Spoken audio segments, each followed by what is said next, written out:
Okay आपण new टॉपिकला सुरुवात करतोय. We are going to start a new topic overhead.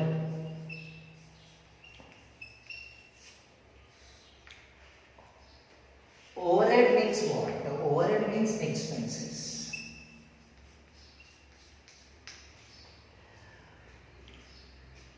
ज्यांचं बीकॉम झाले त्यांना माहिती आहे हा टॉपिक तिथे होता.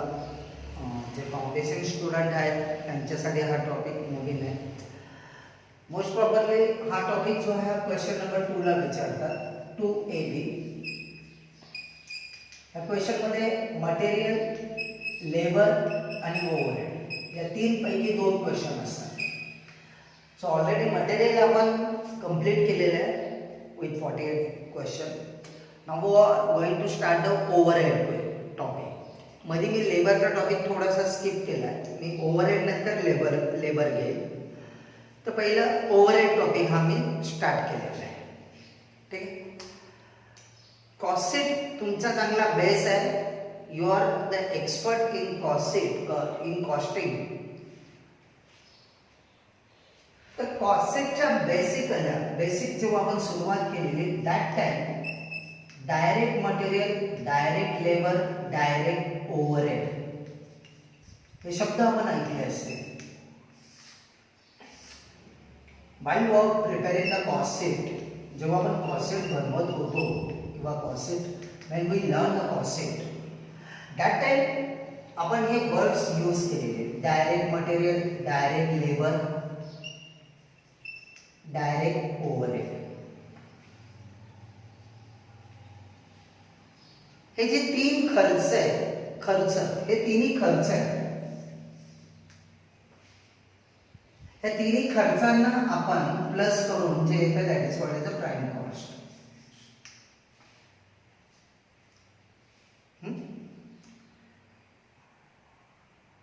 All direct expenses prime cost असतात. आता डायरेक्ट एक्सपेन्सेस जे आहेत ना आपण त्यांना डायरेक्ट शब्द का वापरतो? Why it is called as a direct? Because it is directly related to production.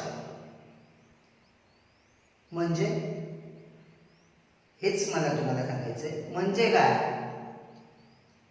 Sir ते डायरेक्टली प्रोडक्शनशी रिलेटेड आहे. प्रोडक्शनशी रिलेटेड आहे हो. बिकॉज त्याच्याशिवाय प्रोडक्शन नाही होत. म्हणजेच याचा अर्थ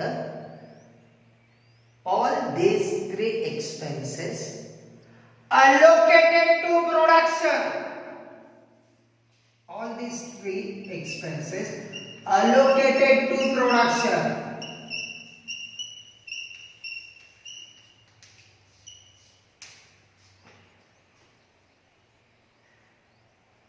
आणि म्हणून त्यांना आपण डायरेक्ट शब्द वापरलाय.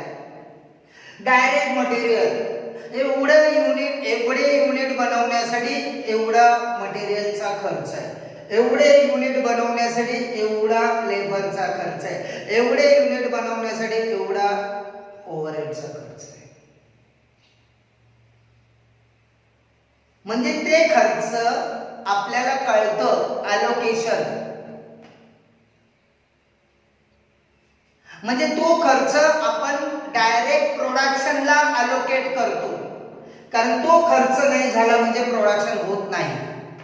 Without this expenses you can't produce the goods. म्हणजे all direct expenses allocated to production. Because म्हणजेच याचा अर्थ तो खर्च आपण प्रोडक्शनला अलोकेट करतो. म्हणजे आपल्याला माहिती तो खर्च प्रोडक्शनचाच आहे. तो त्याला अलोकेट करतो.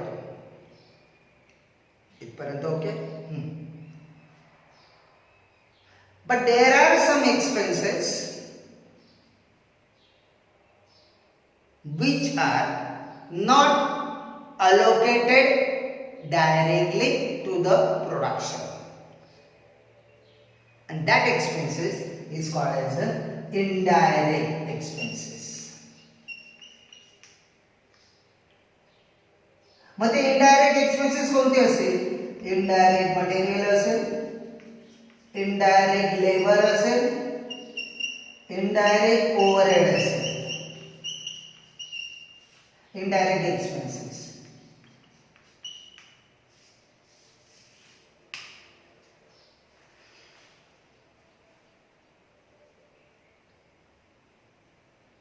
म्हणजे हे जे खर्च आहेत, indirect material, indirect labour, indirect overhead, हे खर्च हे आपण प्रोडक्शनला डायरेक्टली अलोकेट करत नाही.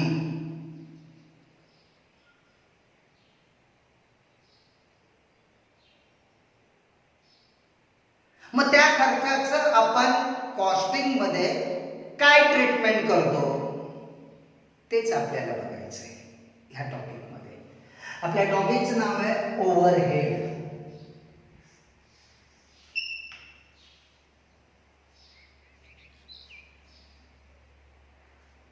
म्हणजे indirect expenses, indirect expenses, indirect expenses, all indirect expenses, याचं अकाउंटिंग ट्रीटमेंट आपल्याला बघायचं आहे. इनडायरेक्ट एक्सपेन्सेस म्हणजे not related, not directly related to the production. जे खर्च मला माहिती आहे हा प्रोडक्शनचे, मग मी त्या प्रोडक्शनला अलोकेट करतो. Allocate, recovered. पण काही असे खर्च आहेत की ते खर्च प्रोडक्शनला आपण अलोकेट करत नाही, कारण ते प्रोडक्शनशी रिलेटेड नसतात. त्यामुळे ते प्रोडक्शनला आपण अलोकेट करत नाही.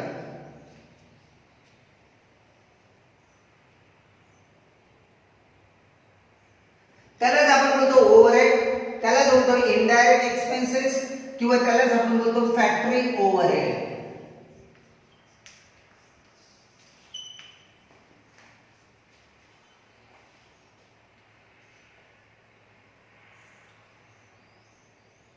मग या फॅक्टरी ओव्हरहेडचे जे खर्च असतात, कारण आपला गुड्स तर फॅक्टरीमध्ये बनतो, व produce the goods in our factory. Material लागतं, लेबर लागतं, डायरेक्ट ओव्हरहेड लागतं, ठीक आहे. पण अलॉंग विथ दॅट बाकीच्या पण गोष्टी लागतात ना. तो खर्च जरी प्रोडक्शनशी रिलेटेड नाहीये, पण कुठेतरी तो इनडायरेक्टली प्रोडक्शनशी रिलेटेड आहे. मग तो खर्च आपण अलोकेट कसा करतो?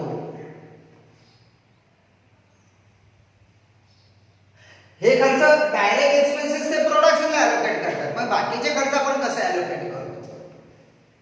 मग ते खर्च आपण डिपार्टमेंट वाईज अलोकेशन करतो. डिपार्टमेंट वाईज ते प्रोडक्शनला आपण अलोकेट नाही करत. मग तो खर्च आपण आपल्या फॅक्टरीमध्ये आपल्या बिझनेसचे जेवढे डिपार्टमेंट असतात त्या डिपार्टमेंट वाईज तो खर्च आपण अलोकेट करत असतो.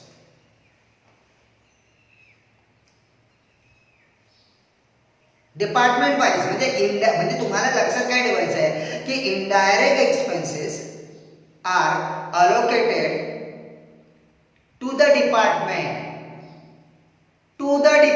शब्द कळला माझा काय बोलतो मी? डायरेक्ट एक्सपेन्सेस प्रोडक्शन युनिटला अलोकेट करतो, पण इनडायरेक्ट एक्सपेन्सेस आपण अलोकेट करतो डिपार्टमेंटला. त्या डिपार्टमेंटचा खर्च त्या डिपार्टमेंटला, कारण ते प्रोडक्शनशी रिलेटेड नाही, मग तो प्रोडक्शनला आपण चार्ज करत नाही. मग तो खर्च आपण त्या डिपार्टमेंटला चार्ज करतो. We are allocating all the indirect expenses to the department. इथपर्यंत ओके? आता इनडायरेक्ट एक्सपेन्सेस म्हणजे इन शॉर्ट, एकदम शॉर्टकटमध्ये, indirect expenses allocated to department. ठीक आहे. आता आपले असे वेगवेगळे खर्च असतात, मग हे अलोकेट डिपार्टमेंट मध्ये कसं करायचं? त्याचे ना बेसिक दिलेले आहेत. बेसिक्स जे ऑलरेडी मी तुम्हाला ग्रुपवर मी पाठवलेले, तुम्हाला मी सांगितलेलं की ते वहीमध्ये लिहा. आय होप सो तुम्ही ते लिहिलेलं असेल, कारण त्याच्याशिवाय तुम्हाला प्रॉब्लेम नाही सोडवता येणार. मेन ते आहे बाळा, ते तुम्ही लिहा वहीमध्ये. आता फॉर एक्झाम्पल समजा ही आपली एक कंपनी आहे किंवा एक फॅक्टरी आहे, आपली पूर्ण फॅक्टरी आहे. या फॅक्टरीमध्ये 1 2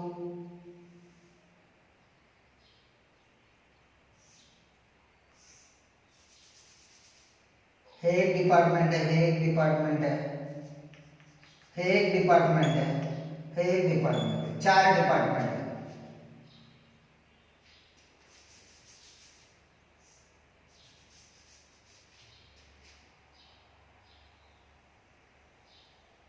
हे प्रत्येक डिपार्टमेंट आहे. म्हणजे जेव्हा आपण प्रोडक्शन बनवतो, आपण प्रोसेस पण शिकलो. एक डिपार्टमेंट, 2 डिपार्टमेंट, 3 डिपार्टमेंट, 4 डिपार्टमेंट.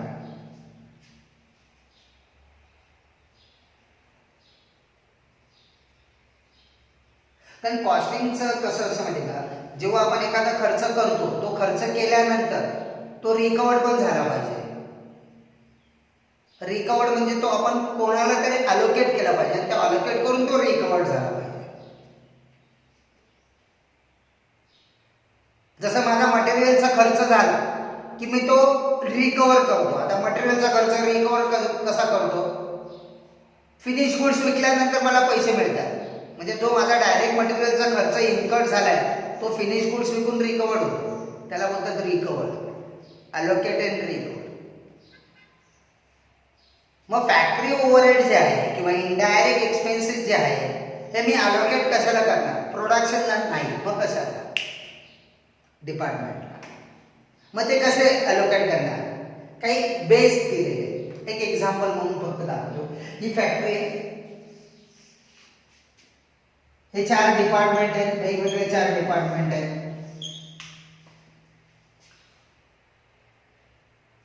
आता या फॅक्टरीचं जे रेंट आहे, हे फॅक्टरीचं रेंट आपण गव्हर्नमेंटला पे करतो. हे रेंट पे करताना समजा मी 10,000 रुपये रेंट पेड केलं. माझ्या पूर्ण फॅक्टरीचं मी 10,000 रुपये रेंट पेड केलं. आता हे 10,000 जे रेंट आहे हे कंपनीने पेड केले. मग हे 10,000 रेंट कंपनी काय करणार? ह्या 4 डिपार्टमेंट मला अलोकेट करणार, वाटणार किंवा त्यांच्याकडनं ते रिकवर करणार. मग याच्याकडनं किती? डिपार्टमेंट 1 कडनं 2,500, डिपार्टमेंट 2 कडनं 2,500, डिपार्टमेंट 3 कडनं 2,500, डिपार्टमेंट 4 कडनं 2,500 असं चार्ज करणार. असं करणार नाही. का नाही? अरे डिपार्टमेंट 2 ने एवढी जागा वापरली, डिपार्टमेंट 3 ने एवढी जागा वापरली, डिपार्टमेंट 2 ने 4 ने एवढी वापरली, 1 ने एवढी. म्हणजे प्रत्येक डिपार्टमेंटने सेम जागा वापरलेली नाहीये. मग मी सेम रेंट नाही घेणार. सगळ्यात कमी जागांनी वापरली, सगळ्यात जास्त जागांनी वापरली. मग हा बोलणार ना, अरे मी तर थोडीच जागा वापरली, मी का 2,500चं रेंट देऊ?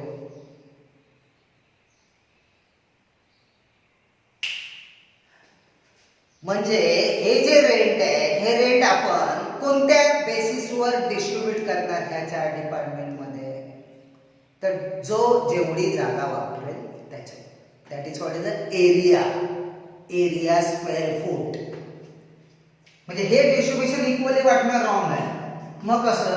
ज्याने जेवढी जागा वापरणार त्या बेसवर आपण रिकवर करणार. कळलं? तो से अनदर एक्झाम्पल, इलेक्ट्रिसिटी बिल 25,000, 20,000. मग आपण 5,000 असं घेणार नाही. मग समजा इथे 10 लाईट आहे, इथे 2च लाईट आहे, इथे 3 लाईट आहे, इथे 3 लाईट आहे. मग आपण इलेक्ट्रिसिटी बिल कोणत्या बेसिसवर घेणार? जेवढ्या लाईट त्यांनी वापरल्या त्या पॉइंट, लाइट पॉइंट त्याला आपण बोलतो. लाइट पॉइंट जितना आपने लाइट यूज किया उतना लाइट पॉइंट, म्हणजे ते पॉइंट असतात, एक पॉइंट. एक कनेक्शन जे असतं ट्यूबलाईटचं त्याला एक लाईट पॉइंट बोलतो. त्या बेसवर आपण वसूल करणार. म्हणजेच इन शॉर्ट आपल्याला या टॉपिकमध्ये काय शिकायचं आहे? तर ह्या टॉपिकमध्ये पहिलं सुरुवातीला हे शिकायचं आहे की जे फॅक्टरी ओव्हरहेड आहे ते आपल्याला डिपार्टमेंटला वाटायचे, कारण ते प्रोडक्शनला वाटू शकत नाही म्हणून. कळलं? मग त्याच्यासाठी ते कसे वाटायचे, तर त्याच्यासाठी मी तुम्हाला व्हॉट्सअपला पाठवलेलं आहे, ते बघून घ्या, ते वहीमध्ये घ्या, मी डिस्कस करतो.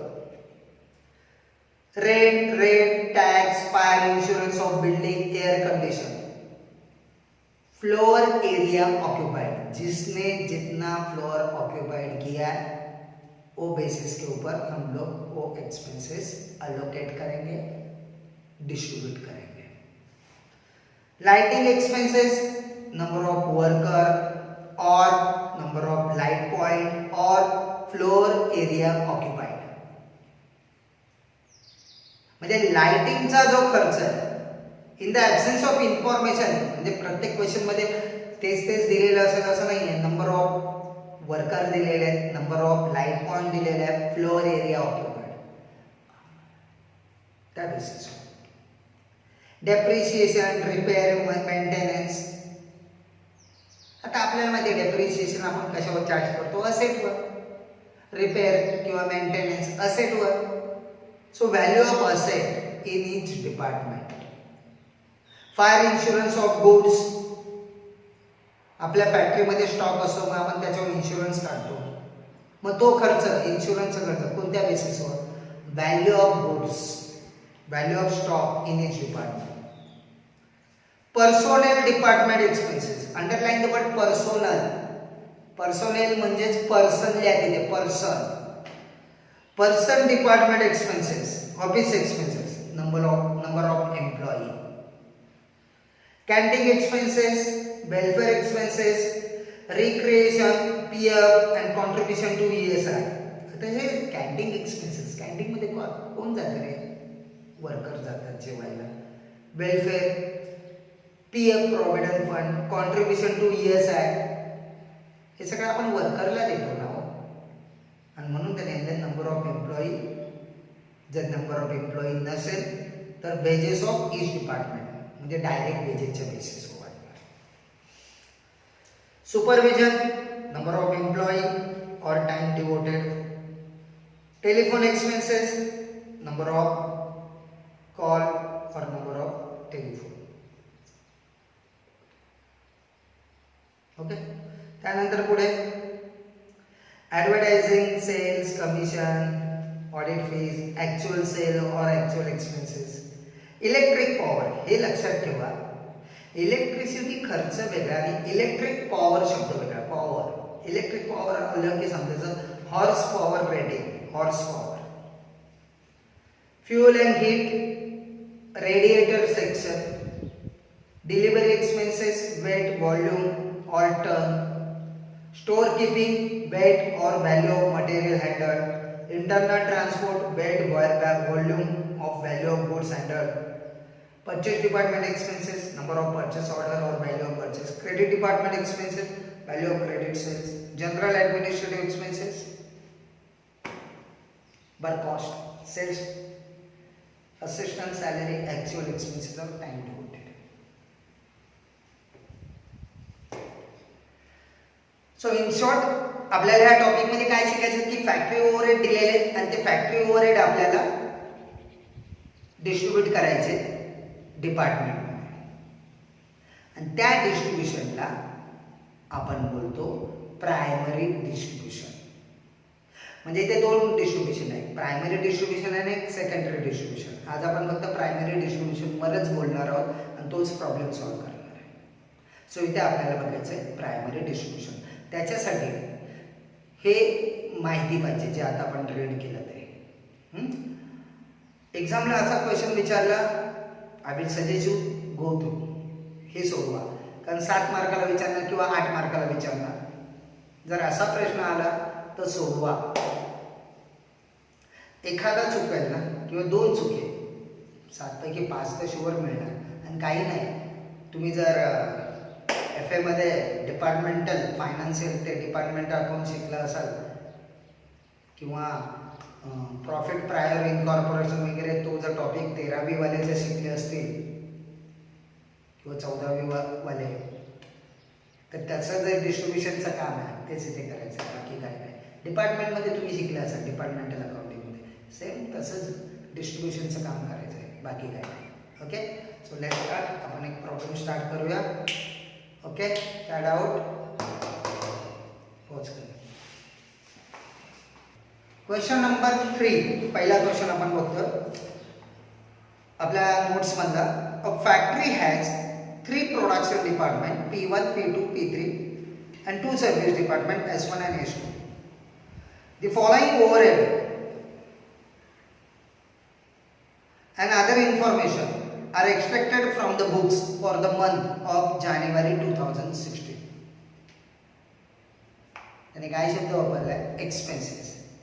म्हणजे ते जे एक्सपेन्सेस दिलेत ना ते वाटायचे आहेत आपल्याला, हे लक्षात ठेवा.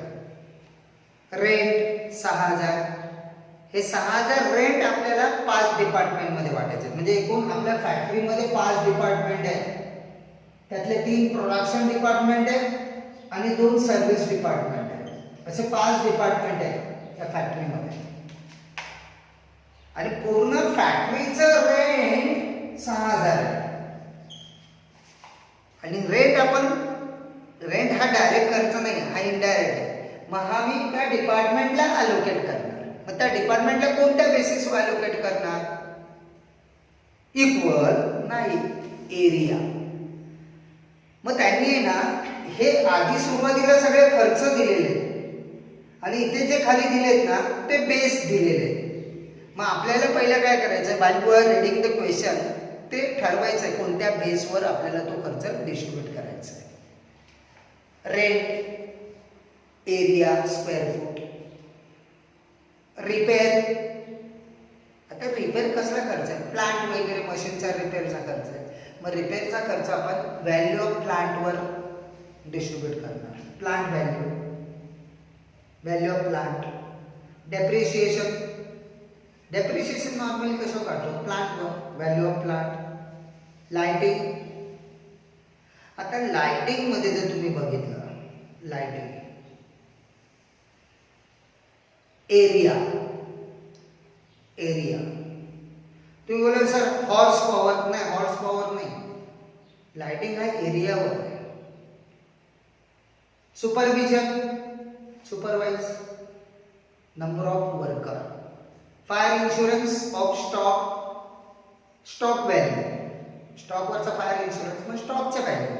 कारण एक अजून एक लॉजिक, म्हणजे उगाच वेड्यासारखं काही डोक्यात नाही टाकायचं. Simple logic. इन्शुरन्सची व्हॅल्यू ही प्रॉपर्टीची व्हॅल्यू असते, इन्शुरन्सची व्हॅल्यू ही स्टॉकच्या व्हॅल्यूवर असते. आणि म्हणून इन्शुरन्सचा खर्च आपण व्हॅल्यू ऑफ स्टॉक मध्ये वापरणार. ESI contribution, PF, ESI, number of worker. Power, horse power. झालं किती आहे? 3, 4, 5, 6, 7, 8 खर्च वाटायचे. 8 मार्क आपल्या पॉकेटमध्ये टाकायचे. लकीली जर हा प्रश्न विचारला, रिअली तुम्हाला सांगेल की हे सोडायचं नाही. फक्त एवढंच की you have to take care while you are distributing the amount. Okay, पहिला रेंट, बेस एरिया. इथे थोडी जास्त जागा सोडली तरी चालेल. रेशो पण लिहून ठेवा तिथे, म्हणजे काय टेन्शन नाही येणार. 400, 300, 270, 150, 80 कमी करत बसायचं नाही. एक झिरो कट करा, बस झाला, तोच रेशो. 40, 30, 27, 15, 8. अमाउंट आहे 6000. Repair, value of plant, value of plant 72,000, 54,000, 48,000, 6,000. 72, 54, 48, 6,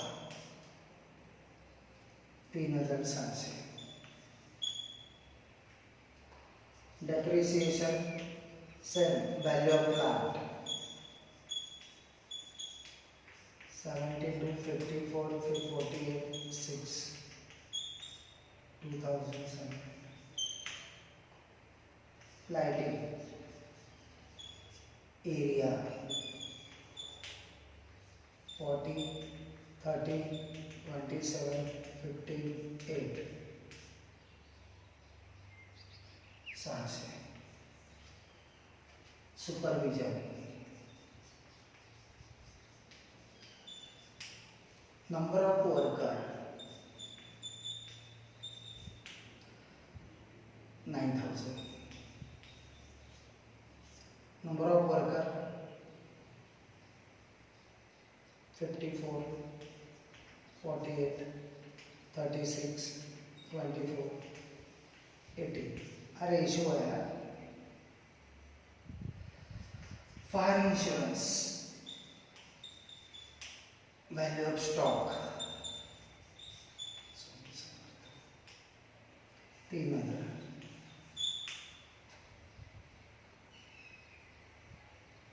this one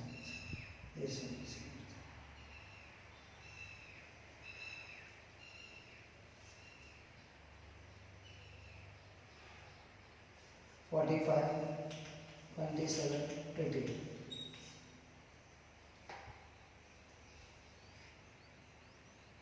yes sir wages and wages yes sir wages wages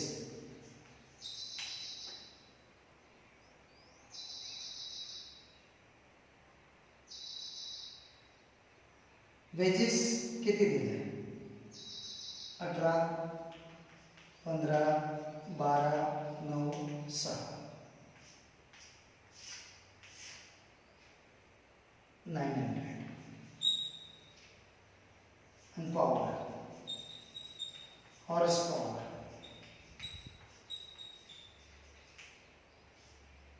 60 40 30 15 5 among them 5400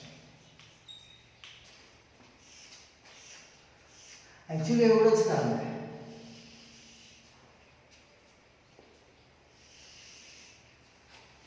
आता काय करायचं आहे आता हे खर्च ह्या रेशिओ मध्ये ह्या डिपार्टमेंटला वाटायचे याला आपण बोलतो प्रायमरी डिस्ट्रीब्युशन स्टेटमेंट किंवा स्टेटमेंट ऑफ प्रायमरी डिस्ट्रीब्युशन ठीक आहे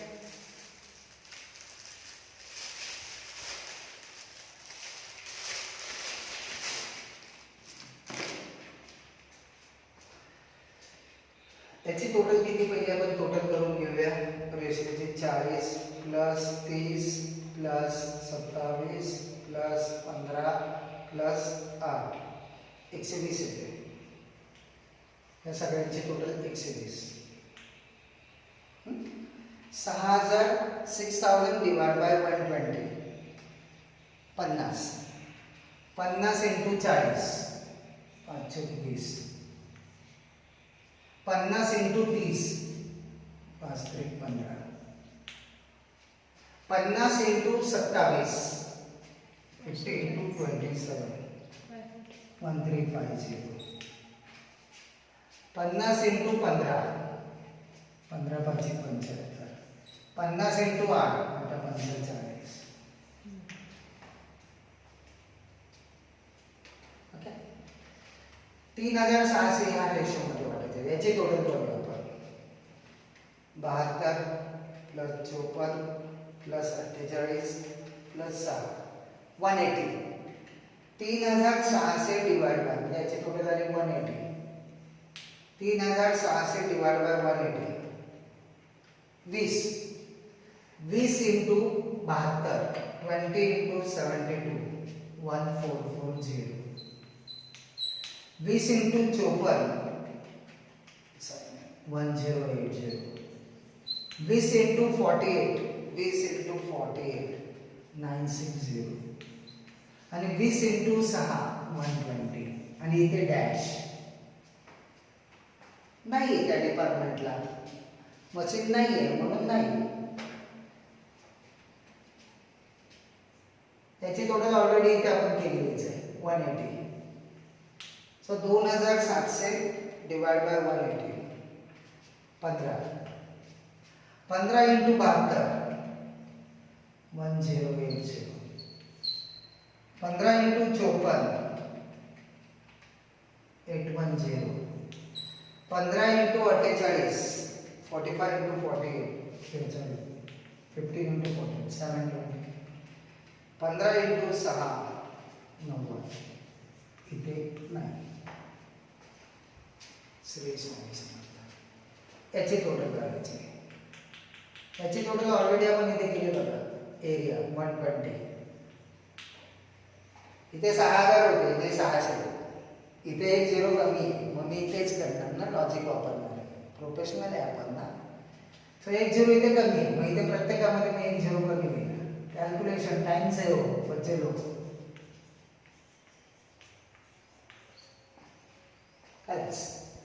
नंबर ऑफ वर्कर याची टोटल करूया आपण. So 54 plus 48 plus 36 plus 24 plus 18 180. 9000 divided by 180 50 into 54 2700. 50 into 48 2400. 50 into 36 1800. 50 into 24 50 into 24 1200. 50 into 18 चुकलं तर परत प्रॉब्लेम 900. 50 into 24 1200 बरोबर आहे. आता हे 3000 व्हॅल्यू ऑफ स्टॉक काढायला वगैरे नाही. चला याचे टोटल करू. आता 3च डिपार्टमेंट आहेत. हा खर्च आपण 3 डिपार्टमेंट मध्ये वाटणार. का रे 3 डिपार्टमेंट मध्ये वाटणार? हे यार लॉजिक सिंपल आहे. हे 2 सर्व्हिस डिपार्टमेंट आहेत. म्हणजे हे 2 डिपार्टमेंट फक्त सर्व्हिस द्यायचं काम करतात. हे 3 डिपार्टमेंट प्रोडक्शन आहे. म्हणजे गुड्स ह्या 3 डिपार्टमेंट मध्येच असणार, सर्व्हिस डिपार्टमेंट मध्ये नाही. याची टोटल करूया 45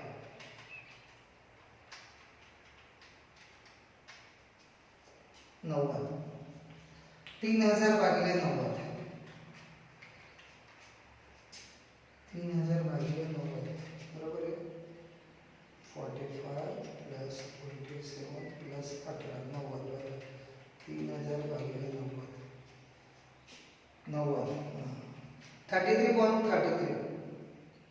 33.33 into 45 150 sorry 1500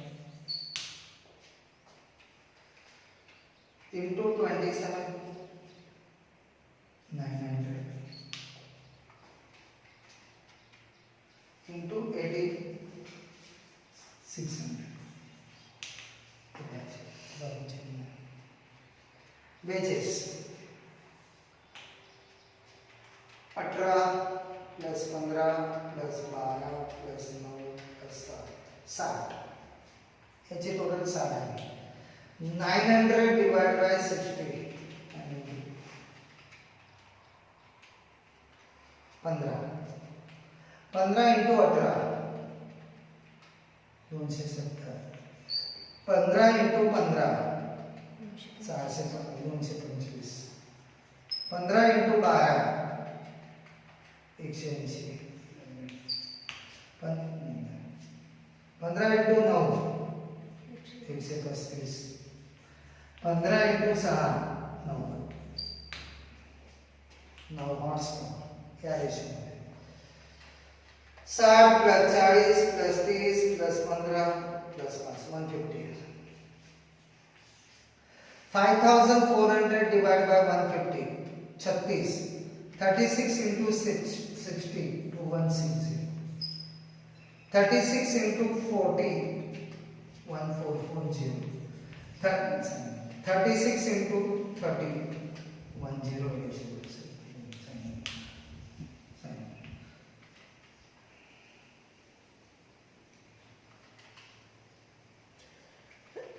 36 into 50 540.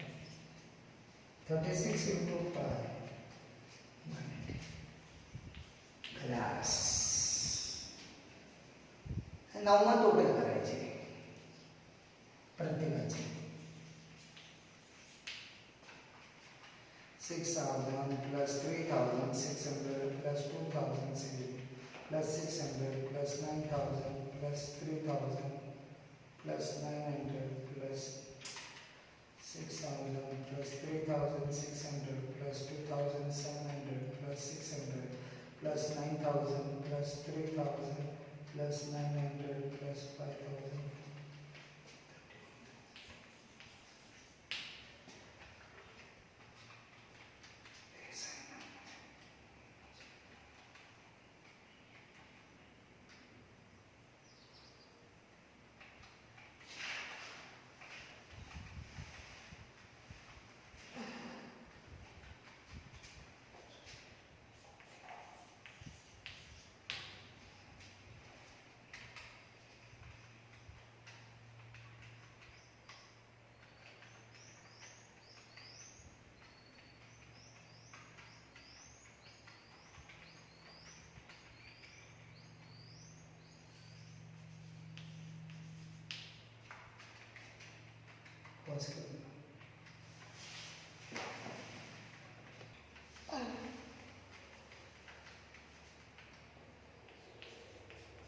ही टोटल आपण करून घेतली आणि क्रॉस व्हेरीफाईड म्हणजे आपण नाही याची टोटल आहे ना याची टोटल या सगळ्यांची ही टॅली येते का बघायचं.